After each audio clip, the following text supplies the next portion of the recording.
Eccomi qua, catapultato nella mia prima esperienza in un reparto di gravi disabili.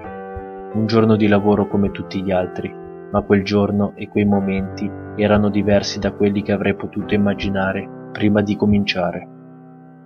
Mi trovavo di fronte a Barbara, una paziente tetraplegica dalla nascita, una vita diversa da quella normale, una condanna nello stare a letto o in carrozzina ogni giorno della propria vita.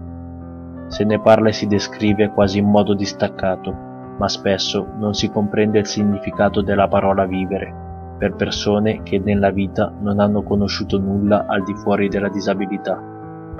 Barbara, l'eterna prigioniera di quel suo stesso corpo, in grado solo di comunicare attraverso un gesto, alzare il dito indice della mano per dire sì e abbassarlo per dire no.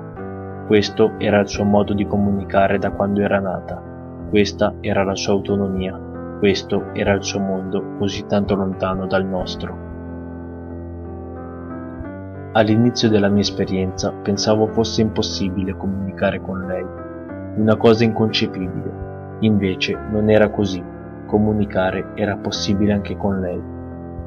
Quando me ne accorsi per la prima volta, cominciai a parlare con Barbara facendole domande semplici, chiare e sintetiche, il tutto volto a favorire in lei una maggiore comprensione e a favorire una risposta che lei mi potesse dare, positiva o negativa. Il tempo passava e i discorsi che proponeva Barbara erano sempre più lunghi ed elaborati. Proponevo a lei delle scelte che in pochi gli avevano permesso di fare in passato, scelte come l'abbigliamento, su ciò che preferiva indossare, facendole scorrere i vestiti di fronte e attendendo con pazienza una sua risposta positiva o negativa sulla sua preferenza. Scelte su che profumo volesse dopo la doccia, su che orologio e che collana indossare, su che canale televisivo guardare o cosa fare durante la sua eterna giornata. Il dialogo con lei non era esclusivamente utilizzato per trascorrere il tempo, ma era volto anche a una ricerca della sua autonomia decisionale, quell'autonomia a cui tanto si ambisce e che le difficoltà della vita ci costringono a conquistare.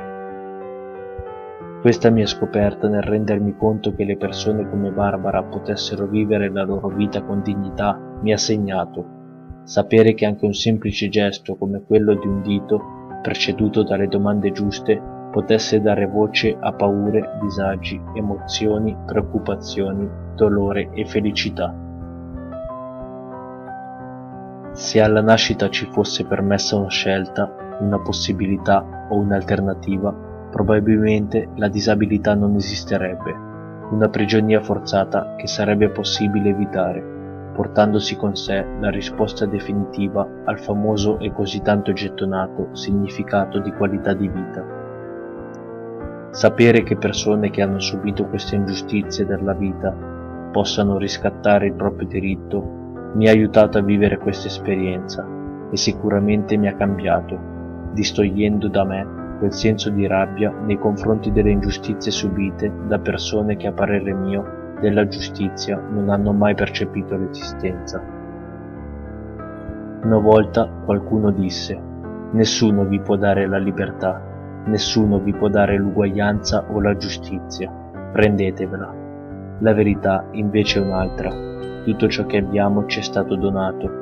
La verità è che se ciascuna persona avesse potuto prendere e avere ciò che merita, non avrei mai incontrato gli occhi di Barbara, rivolti a me nel cercare una risposta. Io, Barbara, questa risposta non ce l'ho. Porterò questa esperienza nel mio bagaglio personale e professionale, un bagaglio ancora piccolo, ma che di tutto potrà fare a meno, ad eccezione di questi insegnamenti di vita.